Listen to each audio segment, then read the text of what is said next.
Meron tayong ipapais na vacuum sealing machine, no? So ang status nito, pinadala ng customer, ang status nito ay almost 4 years na wala pang change oil.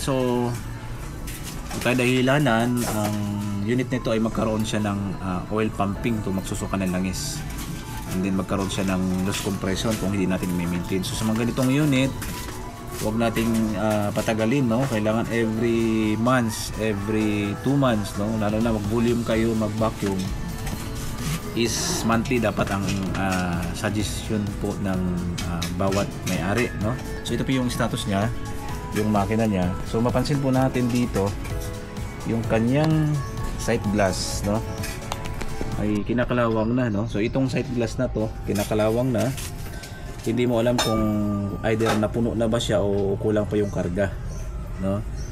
So pag kinakalawang na itong head natin, yung kung sa motor pa, cylinder head, dito nag-intake yung hangin at saka yung oil, mimix po yan dito. So ang mangyari sa kanya, magsarado po yung suction, yung intake at saka yung exhaust, at wala pong hangin pumapasok dito, magbabacuum o maghihigop para magkaroon siya ng releasing dito sa ano. So ngayon, alamin natin, linisin natin tong yung head nito para makita natin yung kanyang yung kanyang loob nito. So sa pagkalas, ito lang pagkalas natin, tatanggalin natin ito dalawa, at kailangan itong tatanggalin yung power, idadam lang natin para makuha natin yung isang buong set ng motor. So una, tatanggalin mo yung power, itong plug, saka itong green. Ito, tatanggalin mo to. So kailangan may tanggal na ng buo, kasi ang gagawin po natin is tatanggalin natin yung mismong head, hindi lang itong filter. So ibig sabihin, kakalisin tubo mismo sa makina. Ang gagawin lang natin, idadam lang ito. So kailangan buhatin mo lang yan. So makikita natin, idadam lang yan, and then ito na po. So ito yung laman niya. Tanggalin natin yung mga solenoid nito para maiangat natin yung motor mismo, mailabas natin yung mga motor. So tiktot lang, ito ay hose. Ito yung bypass hose para magkaroon ng intake doon sa hangin.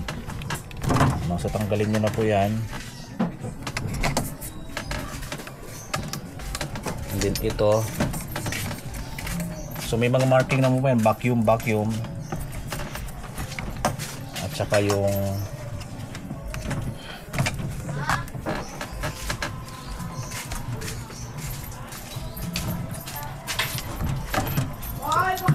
so pag matanggal na natin yan, ito ulit yung solenoid. So kailangan lang natin ng katala para maalis. Ito lang tanggalin natin, sir? Yes. Tanggalin na yan. So pagkalas niyan, kailangan natin itagilid, no? So kailangan meron kang kasamang alalay na hawakan yung motor para matanggal yung yung motor. Ito lang tanggalin mo, ha.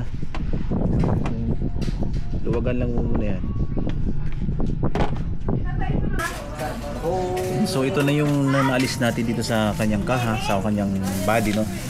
So anong gagawin po natin, alisin natin yung langis, at yung langis dito po natin ilabas. Ang gagawin natin, at tatanggalin natin ito isang buo para malinis natin yung kanyang sight glass. So later on, discharge natin yung lagayan nito ng langis. So discharge natin yung langis, dito lang ang galasan. After malabas yan, sahurin natin ng ganito, at kailangan ito 4 na tornilyo ang kakalasin natin dito. So yung napansin natin, ito na yung niya, kakunti na lang, at makikita natin yung langis, no, sa sobrang sa sobrang iba ang kanyang texture, no, maputik, Yan po yung dahilan na hindi namin maintain, no, yung ating vacuum. So maaari po itong mag-clog o magkaroon siya ng masisira yung piston dito sa loob. So ito yung dahilan na kung bakit ang vacuum sealing machine natin na hindi nakaroon ng maintain na paglilinis o change oil. Parang motor lang siya na pag hindi na maintain, magkaroon po siya ng masisira po kanyang makina, mag-overheat.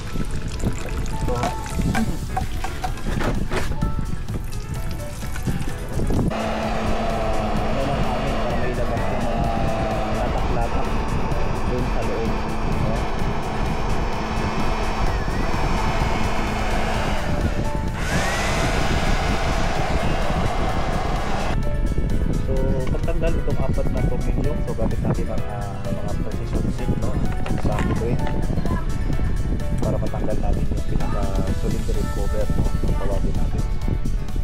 So once matanggal natin, I'm sure itong loob nito ay kinakalawang. So yan, susubukan na yung kabila, may nga ako yan mo natin, ibaba yan o muna yan yung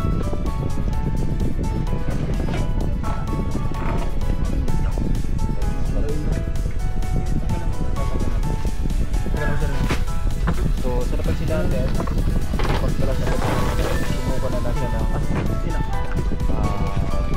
napaka-itim, no? Ay yung dahilan na hindi natin narinig yung ating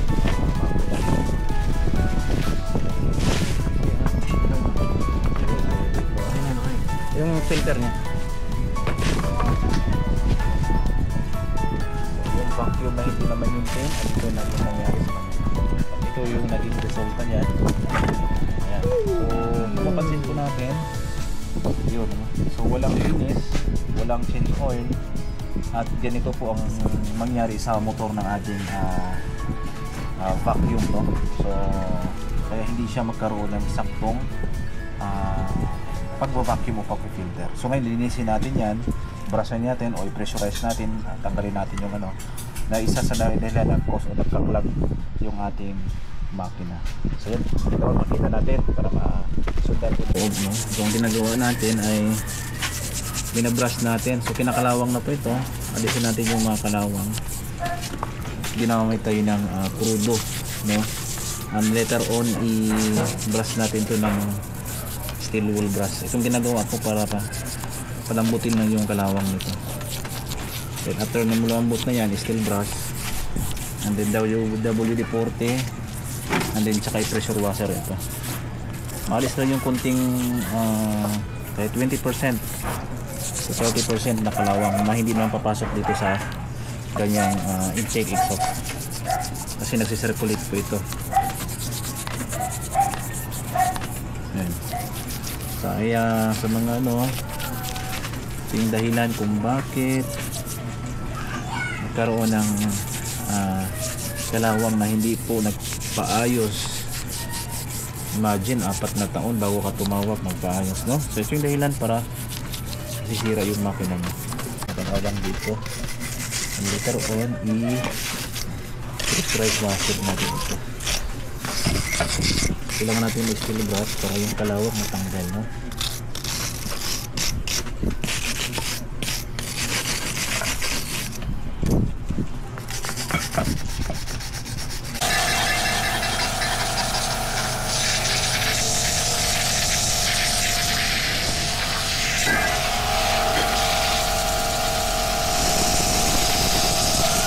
Makita natin yung so dito po yung umikot yung kanyang yung tawag nito yung mechanism na meron siyang yung tubig. Sige, ayan. So ito linisin lang natin to. Anuhan lang natin ng parang pakita sa video, and then itong unit na to na ibalik natin yung naglagay tayo ng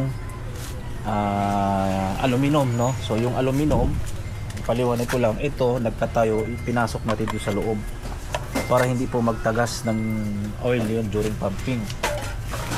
So testing natin, naka-power na siya at ito yung resulta ngayon kung naging obra bang ating ano. So ito yung off, ito yung on. So automatic nag-display ng dot, ibig sabihin ready na siya. So i-select natin yan sa low. So ito po yung low niya is 15 seconds lang kasi mga prutas lang naman ang ginamit nito. Ang sealing time 15 seconds, ang cooling time is 1.8 din.